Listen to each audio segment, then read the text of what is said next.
There is a question that often lingers in the quiet moments after a text goes unanswered, after a date that felt electric, or after someone begins to pull away. Does he miss me? But what if you're asking the wrong question? What if the real power lies not in wondering if he misses you, but in learning how to make yourself truly unforgettable? The kind of woman who stays on his mind even when you're not around. This isn't about manipulation. It's not about tricks, mind games, or pretending to be someone you're not. It's about tapping into your most authentic, magnetic self. The version of you that commands space, inspires connection, and creates absence that actually means something. Because when a man truly misses you, it's not because you begged for his attention. It's because you gave him something real and then stepped back just enough to let him feel what life is like without it. Let's talk about exactly how to become that woman, the one he remembers, the one he regrets letting go of, the one he quietly hopes will come back into view. Making someone miss you isn't about vanishing into thin air or cutting off all communication in hopes they'll come chasing after you. It's about creating a powerful emotional contrast between your presence and your absence. That contrast is what creates longing, but it only works when your presence truly means something. People don't miss silence. They miss the feeling you gave them, the energy you brought, the way you made them feel when they were around you. Think about someone in your past you couldn't stop thinking about. It wasn't just their face, their body, or even their words. It was what they made you feel. That's what stays with us. That's what we miss. And if you want a man to miss you, it starts with becoming someone whose presence evokes that kind of emotional imprint. You need to show up in his life in a way that feels light, magnetic, warm, and grounded. Not in a way that screams, "Please choose me," but in a way that says, "This is who I am, and being around me is a privilege." When you're with him, whether it's during a date, a conversation, or a moment of connection, make those moments count. Be present. Listen deeply. Share your thoughts in a way that's honest, not rehearsed. Be playful without trying to impress. The more real and emotionally available you are, the more likely you are to make an impact, because true presence is rare. Most people are distracted, trying to impress, trying to be chosen. But when you relax into who you are and connect from that place, it's unforgettable. Now, here's where the second half of the equation comes in: your absence. Your absence matters only if your presence has weight. When you create meaningful moments with someone, your absence doesn't feel like silence. It feels like space. It echoes. He notices the shift. He notices the quiet. And in that quiet, he starts to reflect. He starts to realize how it felt when you were there, how grounded he felt, how seen he was, how your energy lifted the room, how your laughter lingered even after you walked out the door. But if you're always available, always reaching out, always filling the space, there's no opportunity for that realization to happen. There's no space for him to feel the impact of your absence because he's never had a chance to miss you in the first place. That's the mistake so many make. They fear the silence, they fear the pause, so they rush in to fill it. Look, when you do that, you rob the other person of the opportunity to feel your worth in contrast to the emptiness left behind. Think of it like music. The notes are powerful, but the silence between them is what gives the song its rhythm, its emotion, its meaning. Without those pauses, it's just noise. You are the music, but you also have to allow the pauses That's what makes your presence valuable. That's what gives it texture. When a man can feel the difference between life with you and life without you, he starts to miss you. Not because you're playing hard to get, but because you brought something to the table that can't be easily replaced. You don't need to chase anyone to be missed. You don't need to prove your value with constant check-ins or show how much you care by always being available. Your energy is a gift. Your time is a gift. Your emotional openness is a gift. And when you offer those things generously but selectively, the right man won't take it for granted. He'll crave more of it. The truth is, missing someone doesn't come from force.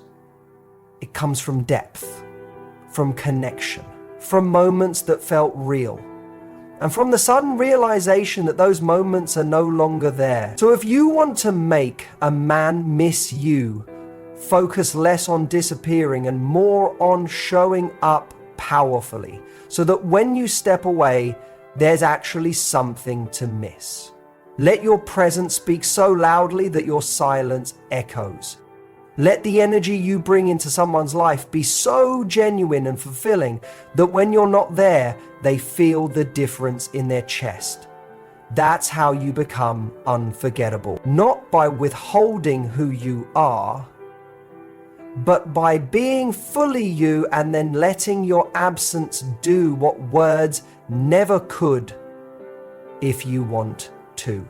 Be missed by someone, truly missed. It can't come from a place of emotional dependency. It can't come from trying to become someone's habit, their constant, or the person who's always available to fill every silence or fix every problem. That kind of connection isn't real longing. It's reliance. And reliance fades quickly when something more stimulating or convenient shows up. What makes a man miss you isn't how often you're around, it's the emotional imprint you leave behind when you're not. An emotional imprint is a memory with feeling. It's not just a thought of you, it's a feeling of you. It's how you made him feel about himself when you were together. It's the calm in your presence, the confidence in your voice, the way you laughed freely without holding back. It's the security he felt when you looked him in the eye and actually saw him, not through the lens of what you wanted him to be, but for who he was in that moment. These are the things people miss, the things that stick. You see, when you build emotional imprints, you're not trying to make someone addicted to your attention. You're creating moments that are rooted in authenticity, depth, and emotional value. You're not overwhelming him with affection or trying to impress him every second. You're simply showing up in a way that feels rare, grounded, and genuine. And the more real you are, the more space you leave for real connection to take root. But when the dynamic becomes about constantly proving your worth, checking in for validation, or being available out of fear he'll lose interest, that's when emotional dependence starts to grow. You become more like a comfort blanket than a connection, and comfort can be easily taken for granted. Dependence may feel like love, but it often leads to burnout. It becomes exhausting for both people involved. Eventually, the relationship starts to feel more like obligation than desire. That's not what you want. That's not what gets missed.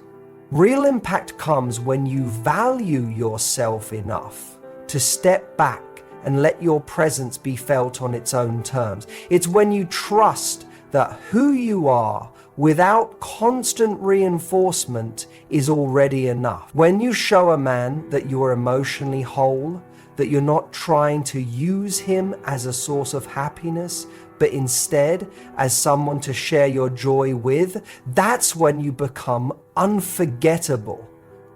This doesn't mean you have to act cold or detached. In fact, it's the opposite. It means you connect deeply without clinging. You're warm without being needy.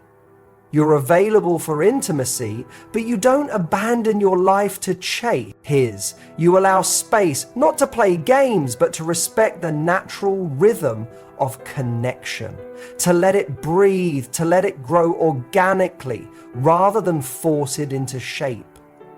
When you're not around, he should feel something missing, not because you always filled the void, but because what you brought into his life had soul. You made him think. You made him feel seen. You made him feel like the best version of himself, and that doesn't come from controlling the relationship. That comes from showing up as someone who lives fully, loves freely, and lets go when necessary, knowing that if it's real, it will echo back. A man doesn't miss a woman who loses herself for him. He misses the woman who remained herself, who brought value into his life, who made every interaction feel like a moment, not a transaction. He misses the woman who didn't need him, but chose him. That's what makes the connection meaningful. That's what makes your absence feel like something worth noticing. So stop trying to make him rely on you. Stop thinking that constant contact equals closeness. Start creating moments that matter. Be the person who listens differently, who brings presence into the room, who isn't afraid to let silence sit between messages, or let him wonder where you've gone. Because you're out there living your life, building your world, and not waiting to be chosen to feel whole. The woman who is missed is not the one who clings, but the one who gives, the one who inspires, the one who knows that emotional intimacy doesn't mean emotional dependence. It means strength, presence, and the kind of connection that stays with someone long after the moment is over. There's a common idea that if you want someone to miss you, you should pull away, go silent, or become less available. And while that might work in the short term to get someone's attention, it only leads to real longing if there's something of value being missed. Scarcity alone isn't attractive. It only works when what's scarce is worth wanting. You can't disappear from someone's life and expect them to chase after you if your presence didn't leave an impact. It's not the silence that makes a man miss you. It's the memory of what you brought into his life before you stepped away. If you didn't show him something real, something meaningful, something rare, then your absence just feels like distance. But if you gave him an experience that touched something deeper, a version of connection that felt rare, then your absence will feel like something he's suddenly missing. Many people use scarcity like a tactic. They withdraw affection. They stop replying. They wait hours to respond to texts. And while that might trigger curiosity or confusion, it doesn't build desire. It creates games, and people grow tired of games. You don't want someone to be pulled toward you because they feel off balance or manipulated. You want them to move toward you because they recognize something real in you, something that made them feel alive, inspired, grounded, understood. That's the value. That's what gives the silence meaning. Think of it like this. If something is rare but not desirable, its rarity doesn't matter. It's a one-of-a-kind item isn't valuable just because it's unique. It has to be meaningful, beautiful, or impactful in some way. You are that item. You are the experience. And it's your character, your warmth, your self-respect, your spark. That's what makes you desirable. So when you give someone a taste of that and then you take a step back, it creates an emotional gap, a gap they feel, a gap they want to close. But that only works when you're offering something that doesn't feel easily replaceable. If all your interactions are surface level, or if you're only mirroring what you think they want, then your absence won't feel like a loss. It'll feel like peace. That's the uncomfortable truth most people avoid. You can't rely on strategy if you haven't first invested in substance. Pulling back should be the echo of depths, not the illusion of it. So if you're going to create space, make sure what came before it was something he'll actually notice is missing. Make sure you made him feel something. A sense of fun, a moment of understanding, a deep conversation, or even just the comfort of being with someone who doesn't need to impress but simply is. Let your personality, your light, your confidence speak for itself. And then let space reveal its value. It's also important to remember that value isn't about perfection. You don't need to be flawless to be memorable. You just need to be real. Vulnerability is valuable. Self-awareness is valuable. Kindness is valuable. Having standards, living with purpose, showing up without